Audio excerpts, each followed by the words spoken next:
Bonjour chers frères et sœurs, nous voici une fois de plus sur Spirit Tuesday pour parler de la vie missionnaire, personnalité missionnaire. Et là, nous avons devant nous un confrère, un bien-aimé confrère qui se donne chaque jour pour la vie de nos jeunes frères en formation. Nous avons le Père Alexis. Bonjour mon Père. Bonjour mon Père. C'est un plaisir de vous avoir parmi nous. Alors mon Père, pouvez-vous décliner clairement votre identité en nous disant d'où vous avez reçu votre appel à la mission spirituelle et votre cursus de formation? Merci, je suis le Père Alexis Zalouma, un spiritain congolais. J'ai reçu mon appel au Congo-Brazzaville, plus précisément à Brazzaville, au sein de la paroisse Notre-Dame de Victoire de Wenze, Sainte-Marie, où j'ai commencé mes premiers pas en 2005 au postulat spiritain Pierre Paulondia. Après cette première année de postulat, j'étais admis pour continuer au grand philosophe, au grand séminaire Père Daniel Gauthier de Libreville pour ma philosophie, où j'y étais pendant 3 ans, comme tout le monde, de 2006 à 2009. Au terme des 3 ans de philosophie à Libreville, j'étais admis pour le noviciat à Balmayo, où j'ai prononcé mes premiers vœux le 8 septembre 2010. Après les premiers vœux, à l'époque, les jeunes confrères n'étaient pas renvoyés dans leur propre pays, province d'origine. Il fallait découvrir une autre mission, celle-là, que je suis réparti au Gabon, où j'ai fait mon stage d'une année aussi. À cette époque, c'était une année de stage missionnaire à Lastroville, au Gabon, dans le diocèse de Franceville. Et après une année de stage missionnaire sous le regard vigilant du Père Martin, l'actuel curé de Saint-Christophe de Cana, j'étais admis pour le théologat Ker Moussa. Ker Monseigneur Sagna, Pierre Sagna plutôt, pardon. Pierre Sagna, voilà, le séminaire de théologat à Dakar. Où j'ai fait 3 ans de théologie à l'Institut. Ah, Saint-Augustin. Oh, ok. Voilà. Donc la maison, c'est Monseigneur Sagna et Pierre Sagna. Pierre Sagna. Ouais. Et le théologat, c'était les études, c'est à l'Institut Saint-Augustin. Saint-Augustin de Dakar. Et après les 3 ans de théologie, j'étais ordonné diacre à Dakar, à Pékin. Et par la suite, je suis rentré au Congo-Brazzaville pour un stage diaconal, où j'étais à la paroisse Saint-Kizito de Makelekele. Et par après, j'étais ordonné prêtre le 11 juillet 2015. Le maire de notre cher confrère, l'évêque émérite du diocèse de Ouesso, Monseigneur Yves-Marie Momote Mapira. Voilà, on a été au nombre de 4 confrères ordonnés le même jour. Et par la suite, mon affectation missionnaire, c'était aux Pays-Bas.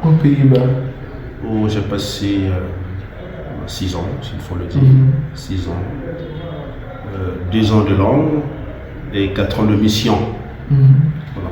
J'ai appris la langue à Naïmeg, à l'université comme tout le monde, et puis je logeais à Berengendal, notre maison, où la maison accueille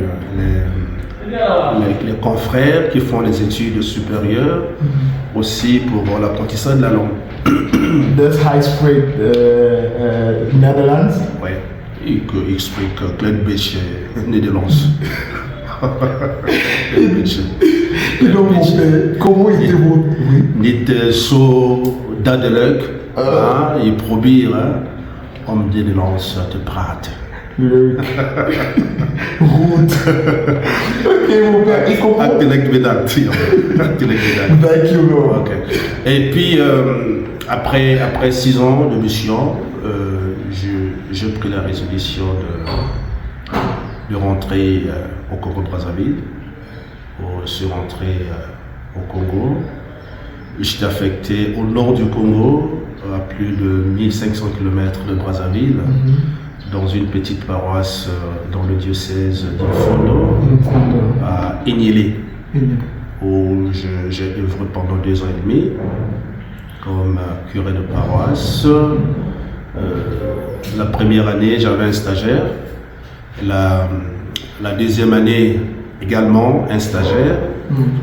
Et puis la 3e année, s'il faut le dire, un confrère malawite qui est arrivé, mais qui n'est pas resté longtemps au sein de la paroisse, qui est obligé avec quelques difficultés. Et puis il est obligé de repartir. Et là, à Enyélé, on était au cœur de l'éducation. L'éducation, il y a une école catholique au sein de la paroisse où j'étais directeur de l'école, en même temps enseignant, curé de paroisse et coordonnateur des écoles catholiques dans le nord du diocèse d'Infondo, Boyélé, Tanri, Moalé, Bétou et Enyélé. Voilà, Enyélé. Puis en même temps, j'étais dans le conseil des consulteurs au sein du diocèse avec d'autres responsabilités, bien sûr. C'est de là que j'ai reçu un appel que je ne savais pas de la part des supérieurs de l'UXAC via le supérieur du Congo qui me demandait si je pouvais accepter de donner un coup de main au noviciat spiritain d'Afrique centrale, Mbalmayo, comme économe. Après quelques temps de réflexion, je me suis engagé à accepter cette responsabilité pour être comme une plume légère, comme le dit le Père Liberman, bien sûr, afin d'apporter un peu ma touche à l'édifice pour l'accompagnement de nos jeunes frères, en savant bien sûr le challenge en lien avec ma charge au sein du noviciat comme économe. Je ne peux pas dire que je connais bien Mbalmayo, mais c'est Sion ma mère. Chacun de nous, tout le monde est né à Mbalmayo. Et depuis 2 ans, je suis économe au noviciat avec beaucoup de challenges. Beaucoup. Et la maison a vieilli. Et les entrées du noviciat ne sont pas stables. Nous avons quelques entrées au niveau de la maison, mais qui ne portent pas la mission au sein de notre maison commune qui est à Mbalmayo. On a une petite chapelle, ça ne donne pas grand-chose. On a la porcherie qui prend assez d'argent, mais on fait de notre mieux pour gagner quelque chose au retour, même si ce n'est pas grand-chose. Nous avons l'accueil, nous avons aussi le jardin et actuellement nous avons le poulailler. C'est le poulailler qui peut néanmoins relever quelques défis, mais on est là petit à petit, progressivement, avec le temps. Je crois que c'est le poulailler qui peut apporter, relever un certain nombre de défis en ce qui concerne les entrées de notre maison commune qui est à Mbalmayo. À côté, nous avons quelques chèvres. Et puis, on a aussi une chienne qui donne parfois des chiots, des petits, et on peut le vendre. Ça, c'est en quelque sorte quelques entrées. Et nous recevons les dons. de la part des amis, des connaissances qui sont de passage en Balmayo et qui pensent à nous, même aussi quelques confrères de temps en temps qui sont de passage aussi nous aident peut-être à accompagner ces jeunes. Mais le grand défi, c'est avec la pension. Avec la pension des jeunes qui n'arrivent pas régulièrement. En ce moment-là, il faut casser la tête pour faire face à beaucoup de défis, à beaucoup de challenges, parce qu'il y a un programme standard que nous connaissons tous dans notre cursus au noviciat, avec les internoviciats, avec les retraites. C'est un programme standard et qu'on est tenu à avoir des sous pour y participer. Mais au moment où on va vers ces événements-là, s'il faut le dire, ces rencontres, et qu'on n'a pas l'argent en main, comme disait le père acteur, il me souhaitait la bienvenue au noviciat et il me disait merci d'avoir accepté d'intégrer le cercle des insomnies. J'ai déjà dans le mot des insomnies parce que ça te pousse à beaucoup réfléchir. Parfois la nuit, on ne dort pas. Non seulement peut-être les internoviciats et les retraites, il y a aussi les ouvriers parce que ils attendent beaucoup de nous et travaillent. Et qu'est-ce que nous donnons en retour? Tout ça, par après, le regard change.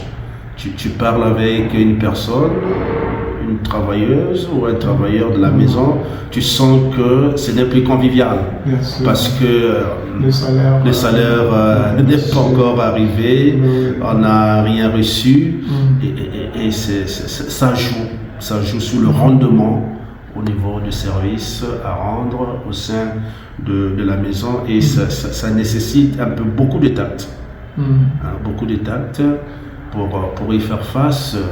De l'autre côté aussi, il y a des jeunes qui te regardent parce que il faut avoir quelque chose pour l'entretien de ces jeunes que nous connaissons tous, l'argent de poche.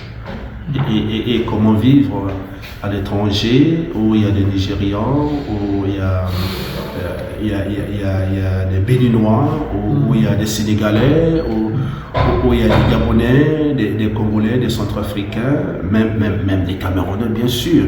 Alors on est au noviciat, il faut avoir un peu le minimum pour vivre. Oui, comment appréhendez-vous donc la formation spirituelle aujourd'hui? La formation spirituelle aujourd'hui a beaucoup de défis. Beaucoup de défis à relever. Et je pense à deux choses en ce qui concerne la formation des jeunes. Dans un premier temps, il y a ce que nous appelons le noviciat, c'est un haut lieu de notre vie missionnaire. Et si le noviciat n'est pas pris en compte, ce que nous léguons comme héritage spirituel reçu de la part de nos pères libéraux, de nos pères fondateurs, le père libéral gloire des places, ça pose question parce que les jeunes ont tendance d'être des bureaucrates. Les bureaucrates, bien sûr. Voilà un grand défi. Les jeunes ont tendance d'être des bureaucrates et non des missionnaires. Parce que le missionnaire, c'est un homme qui touche à tout. Et le noviciat, nous avons l'opportunité d'aller vers la terre. D'être polyvalent. Voilà, d'aller vers la terre. Et celui qui travaille la terre n'est jamais dessus. Il y a toujours un rendement.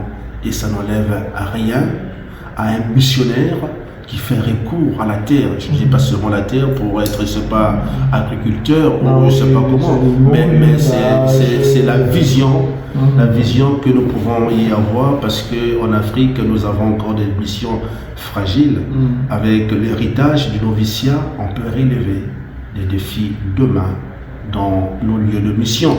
Mais si les jeunes n'acceptent pas la mission selon l'esprit de nos fondateurs et en lien avec les challenges que la congrégation nous donne. Je crois que le problème y est d'abord au niveau de la vision. Oui. Donc il faudrait que les formateurs puissent aider nos jeunes frères à enlever cet esprit qui va vers le religieux bureaucrate. Et donc, durant votre mission, mon père, y a-t-il des moments durant lesquels vous vouliez abandonner un peu en disant j'ai perdu mon temps, j'ai gâché ma vie, il faudrait que je parte. Et s'il y a eu de tels moments, comment avez-vous senti? Qu'est-ce qui vous a aidé à vous en sortir? Cette question, je la réponds en lien avec ce que nous pouvons toutefois appeler les distractions. Les distractions qui arrivent pendant la prière. Oh oui. Quand on prie, quand on est au cœur même de l'adoration, quand on est en intimité avec le Seigneur, il y a des questions comme ça qui surgissent, qui arrivent en nous en ce moment-là. Il faut confier la peur qui nous arrive, il faut confier les interrogations qui m'arrivent parfois de dire est-ce qu'il faut abandonner? Mais on ne se donne pas la mission, on la reçoit. Nous recevons la mission de la part de l'Église et de la congrégation. Et si nous acceptons la mission personnellement, moi, si j'accepte ma responsabilité comme un don de Dieu, comme il a toujours suscité des prophètes, il va mettre sur ma route par la voie des supérieurs, par la voie des confrères, par la voie des personnes de bonne moralité pour nous aider à toujours demeurer là et à accompagner nos frères pour la mission de demain, pour qu'ils soient des missionnaires, car le monde d'aujourd'hui, notre congrégation a besoin de jeunes. Alors, je considère tout ce qui m'arrive comme peur, je confie entre les mains du Seigneur et j'accepte que ce n'est pas ma mission et c'est la mission de l'Église. Alors, en ce moment-là, le Christ ne peut en aucun cas m'abandonner au nom de la congrégation par la voie de nos supérieurs. Et qu'en est-il alors de ceux-là même qui pensent, mon père, sachant que vous êtes formaté au noviciat, que certaines habitudes et certaines lois, si je puis me permettre l'expression, sont uniquement faites pour le noviciat? Par exemple, nous avons quelques jeunes qui nous disent que lorsqu'ils sortent du noviciat, arrivés dans des communautés, ils sont complètement perdus, déboussolés, dans la mesure où au niveau des heures de prière communautaire, aux heures de repas, qu'on leur dise, bon, vous savez, dans des communautés apostoliques, chacun tire un peu la couverture de son côté. Comment alors concilier tout cela? Le noviciat forme l'homme spirituel. Oui. Et la formation que l'on donne à un jeune, c'est son héritage, c'est sa force. Et de là, j'ai une conception purement personnelle que nous sommes ce que nous sommes lorsque nous rentrons dans notre intimité. C'est en ce moment-là où nous devenons missionnaires spirituels. Or, le noviciat te donne des moyens pour vivre la mission de demain. En ce moment, ce que je peux dire à ces jeunes, c'est de considérer, de prendre en considération ce que la formation donne. Et en ce moment, s'ils prennent en considération ce que la formation donne, je prends le cas au noviciat, le noviciat est l'une des maisons où on prie beaucoup. Oh oui, bien sûr. Et or, on ne peut pas être missionnaire sans pourtant prier. Et la mission, c'est le cœur. Alors, il doit trouver un temps personnellement pour nourrir sa vie de foi afin d'être efficace sur le chemin de la mission. Car c'est une base que chacun doit continuer à vivre chaque jour. À la fin, on se pose des questions quand, par exemple, moi personnellement, si je n'arrive pas à bien missionner, si je n'arrive pas à mieux faire des choses comme spiritain, on me demande, mais qui a été son maître de novice? Voilà, il a fait son noviciat où? Voilà, donc c'est vraiment une base. Ils doivent prendre cela en compte et en considération, et ils ne doivent pas rentrer en conflit, en contradiction avec une communauté apostolique, parce que les exigences pastorales nous obligent et puis nous aident aussi à vivre aussi l'union pratique, que ces jeunes-là comprennent. Le fait d'être à la chapelle, même s'il est seul, il est en union avec toute sa communauté, et il doit être une force pour sa communauté en se référant du noviciat. Je crois que c'est la clé même de la vie missionnaire, et qu'ils prennent en compte cela et qu'ils nourrissent leur vie de foi personnellement, au lieu d'être toujours peut-être le mot dominé ou bien dépassé ou bien perdu par rapport à une communauté apostolique. Que la vie du noviciat doit nous accompagner tout au long de notre existence, tout au long de notre vie missionnaire, pour mieux être spirituel. Et c'est le challenge que la congrégation nous demande aujourd'hui. Alors, c'est vraiment le point culminant pour nos religieux. Le noviciat, ailleurs, il n'y a pas de noviciat. Mais pour nos religieux, c'est là où on doit être vrai. C'est là où on doit avoir des forces. C'est là où on doit être efficace sur le chemin de la mission, à l'exemple de nos pères fondateurs. Merci beaucoup, mon père. Une dernière question, mon père. Le fait d'être, premièrement, auriez-vous, dans l'un de vos rêves, auriez-vous un jour espéré devenir formateur? Ça, c'est la première question. Et le deuxième volet, c'est que ressentez-vous lorsque vous voyez ces jeunes devant vous durant la formation? Est-ce que ça relève en vous un certain sentiment de nostalgie, un sentiment d'appartenance? Est-ce que cela vous ravive dans votre sentiment d'être jeune? Je crois que la formation des formateurs n'est pas quelque chose où on doit faire pour devenir à vie dans une maison de formation. Mais les défis à relever, le challenge qu'il y a au niveau de la formation, vaudrait que ceux qui sont dans les maisons de formation doivent avoir cette formation-là, la formation des formateurs, pour mieux accompagner les jeunes. C'est pas de la peu près. Moi j'ai eu à faire mon noviciat avec le père Armand Fessy. Alors, est-ce que se référer de ce que le père Armand Fessy nous disait et puis transmettre cela auprès des jeunes pourrait être pour moi un bon moyen? Je ne pense pas. Ce qui est mieux, c'est que nos supérieurs fassent un effort de regarder non seulement ceux qui sont déjà dans les maisons de formation, d'autres confrères qui peuvent suivre cette formation pour avoir assez d'éléments pour orienter, pour accompagner, pour ne pas qu'il y ait toujours une carence, non seulement carence, qu'il y ait des antécédents. Parce que personnellement, je n'ai jamais suivi la formation des formateurs. Je ne peux pas avoir la même appréhension ou la compréhension que le maître de novice. Qui a fait cette formation. Effectivement. Donc, je t'attends parce qu'il y a beaucoup de choses qui m'échappent. Alors, il est mieux pour être là avec les jeunes, il serait intéressant que ceux qui sont dans les maisons de formation bénéficient de cette formation-là. Et là, encore, je profite pour le dire, cette formation n'est pas quelque chose d'aller loin. Hors de chez nous, où on peut se dire que non, ce n'est qu'en Europe ou en France, prenons le cas des maîtres de novices, mais la formation des formateurs, même ici au Cameroun, ça se fait. Ça pourrait être aussi une opportunité d'accorder la chance à ceux qui veulent le faire et que les supérieurs proposent. Voilà. J'aime rester avec les jeunes. Quand je suis avec les jeunes, j'anime la galerie.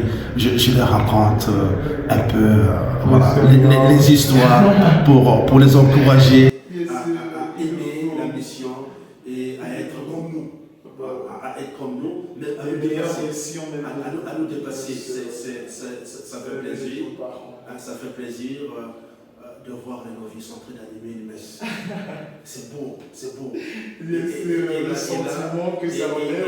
Il y a des moments hauts, parce que quand j'étais en formation, encore je jouais au tam-tam. J'étais le batteur de notre groupe. À deux fois, lors d'un certain nombre d'événements, je prends le tam-tam. Et avec les novices, et c'est beau. Ça me rappelle aussi ce que j'étais hier, et puis ça les réconforte.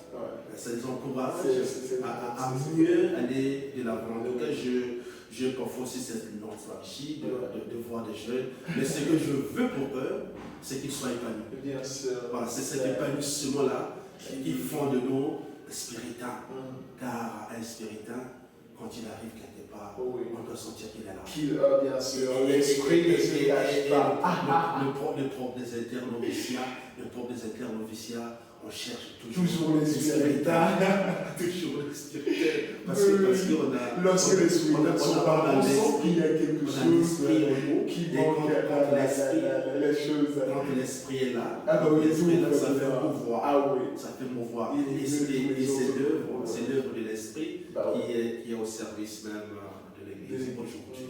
Et c'est nous qui avons le monopole de l'esprit. Entre guillemets, on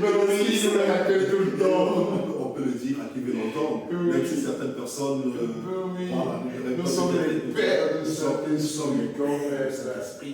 Et quand l'esprit et les frères aussi du Saint-Esprit. Voilà, je suis ravi de partager ce moment avec vous.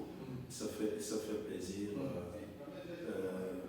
d'avoir des échanges pareils et puis de prétendre peut-être m'écouter sur ce que je pense en ce qui concerne un peu la formation, les défis, les challenges à relever. Une dernière chose, quel conseil pourriez-vous donner à un jeune qui souhaiterait entrer dans la vie religieuse mais doute? On ne peut en aucun cas arrêter une vocation. Personne n'a un baromètre pour prétendre mesurer la qualité de la vocation d'un jeune. Mais on a aussi quelques éléments que nous pouvons toutefois avoir pour regarder un jeune, comment on peut admettre le jeune. Bien sûr. Mais notre cursus nous oblige d'abord, dans un premier temps, avant d'admettre un jeune, il faut le connaître 2 ans en avance, 3 ans. Ça fait qu'on a quelque chose à dire concernant les jeunes qui peuvent intégrer notre famille religieuse.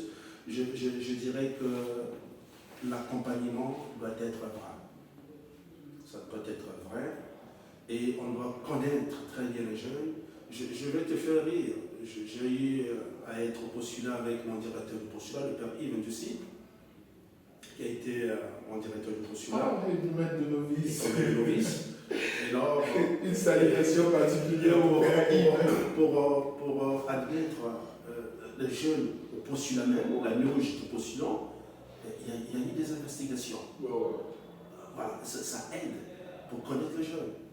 Parfois, on vient de vivre une situation du côté de Ngok l'année dernière, où il y avait un jeune, mais qui a été, entre guillemets, mal accompagné. Et on a eu aussi des résultats qui n'honorent pas, non seulement les jeunes, mais aussi la province du Cameroun et la congrégation. Voilà, donc je pense qu'il faut bien accompagner les jeunes. En ce moment-là, nous pourrons avoir de bons spiritains. Voilà. Donc c'est l'accompagnement qu'on doit essayer de mettre les éléments. Et ce n'est pas lié à l'ethnie, à la région, au village, à ceci, mais c'est lié à la mission de demain, à la mission. Nous sommes missionnaires. Et comme disait le père Albert lors de sa rencontre avec les novices, si certains pensent qu'ils ne peuvent pas être missionnaires, c'est d'aller vers le diocèse, pour qu'ils soient au service de leur diocèse. Mais être missionnaire spirituel, c'est aller au-delà de son diocèse, de son pays, et découvrir votre culture, même ad intra, pas toujours ad extra. Donc voilà ce que je peux dire. L'accompagnement doit être là. Et donc, s'il fallait résumer ce que le Père a dit, vous les jeunes qui souhaitez entrer dans une congrégation ou dans un diocèse, trouvez-vous un accompagnateur pour que vous puissiez mieux discerner votre appel à cette vie. Alors, merci beaucoup, mon Père. Nous remercions le Père Alexis, économe du noviciat Spirita, Daniel Brottier de Balmayo, pour son temps, pour sa patience et sa franchise, sa sincérité.